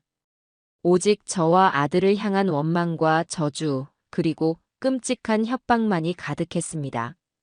김영심, 한도현. 니들 때문에 내 인생이 망가졌어. 내가 여기서 몇 년을 썩는지 알아? 나는 절대 니들을 용서하지 않을 거야. 내가 나가기만 해봐. 니들 인생을 지금보다 100배, 1000배 더 비참하게 만들어줄 테니까. 그리고 내 아들 준서 반드시 내가 데려올 거야. 니들 같은 것들 밑에서 내 아들을 크게 할 수는 없지. 두고 봐. 이건 끝이 아니야. 편지를 다 읽고 난 뒤 저는 잠시 동안 멍하니 앉아 있었습니다. 하지만 두렵거나 화가 나지는 않았어요. 오히려 불쌍하다는 생각이 들었습니다. 저 여자는 여전히 무엇을 잘못했는지 전혀 깨닫지 못하고 자신의 불행을 남의 탓으로만 돌리고 있었어요. 그녀는 15년이라는 시간 동안 감옥에 갇혀 있는 것이 아니라 자기 자신이 만든 증오와 원망이라는 감옥에 영원히 갇혀 살게 될 것이었습니다. 그녀를 용서할 생각은 추호도 없었지만 더 이상 그녀를 미워하는데 제 남은 인생의 귀한 감정을 낭비하고 싶지도 않았습니다. 저는 그 편지를 들고 조용히 부엌으로 갔습니다. 그리고 낡은 양은 냄비에 편지를 넣고 가스레인지 불을 켜서 그 위에 올렸습니다. 종이는 순식간에 검은재로 변하며 허공으로 흩어졌습니다. 저는 타오르는 불꽃을 보며 제 마음속에 남아있던 마지막 앙금까지 모두 태워버렸습니다. 이제 정말로 모든 것이 끝났다는 생각이 들었어요. 그녀는 더 이상 저희의 삶에 어떤 영향도 미칠 수 없었습니다. 그 일이 있고 며칠 뒤 저는 박 사무장과 함께 노인 복지관을 찾았습니다. 재판이 끝난 후 저희는 피해자들의 피해를 조금이라도 회복하는데 도움을 주기 위해 작은 재단을 만들었습니다. 압수된 범죄 수익금 일부가 피해자들에게 돌아갔지만 그것만으로는 턱없이 부족했지요. 저희는 변호사들의 도움을 받아 민사소송을 진행하는 한편 뜻있는 사람들의 후원을 받아 경제적으로 가장 어려운 어르신들을 돕는 일을 시작했습니다. 그날은 재단의 도움으로 김말순 할머니가 새로 들어갈 작은 임대 아파트의 보증금을 마련했다는 기쁜 소식이 있던 날이었습니다. 복지관에 들어서자 김말순 할머니를 비롯한 여러 어르신들이 저를 보고 환하게 웃으며 달려오셨습니다. 저희는 이제 단순한 가해자의 가족과 피해자의 관계가 아니었습니다. 함께 아픔을 겪고 함께 싸워 이겨낸 든든한 동지가 되어 있었지요. 김 여사, 어서 와. 오늘 점심은 맛있는 비빔밥이래. 같이 먹고 가. 그러잖아도 배고팠는데 잘 됐네요. 할머니, 이사 갈 집은 마음에 드세요? 마음에 들고 말고. 이제 2다리 뻗고 잘 수 있게 됐어. 다 김 여사님 덕분이야. 정말 고마워. 김말순 할머니는 제 손을 꼭 잡으며 눈시울을 붉혔습니다. 저는 할머니들과 함께 식당에 나란히 앉아 밥을 먹었습니다. 서로의 안부를 묻고 자식들 자랑을 하고 시시콜콜한 세상 이야기를 나누며 웃음꽃을 피웠어요. 한바탕 웃고 떠드는 어르신들의 얼굴에는 더 이상 과거의 그늘이 보이지 않았습니다. 깊게 팬 주름 사이사이에 상처를 이겨낸 사람만이 가질 수 있는 단단하고 평온한 미소가 자리 잡고 있었어요. 마침 가게 일을 보던 아들이 준서의 손을 잡고 복지관에 들렀습니다. 준서는 할머니들에게 달려가 살갑게 인사를 했고 할머니들은 친손주를 보듯 아이의 머리를 쓰다듬어 주었습니다. 따스한 햇살이 쏟아져 들어오는 창가에 앉아 그 모든 풍경을 보고 있자니 문득 가슴 벅찬 행복감이 밀려왔습니다. 폭풍은 지나갔습니다. 많은 것을 잃었고 깊은 상처가 남았습니다. 하지만 우리는 무너지지 않았어요. 서로의 손을 잡고 일어섰고 이전보다 더 단단해졌습니다. 창밖에서는 아이들이 제잘거리며 뛰어놀고 있었고 시장에서는 활기찬 사람들의 목소리가 들려왔습니다. 평범하고 소중한 일상이었습니다. 저는 그 모든 풍경을 조용히 눈에 담으며 이 평화를 지켜내기 위해 싸웠던 지난 시간들을 떠올렸어요. 그리고 생각했습니다. 정의는 멀리 있는 것이 아니라 바로 이렇게 평범한 사람들의 용기 속에서 피어나는 것이라고. 길고 길었던 싸움의 진정한 끝은 바로 이 눈부신 일상 속에 있었습니다.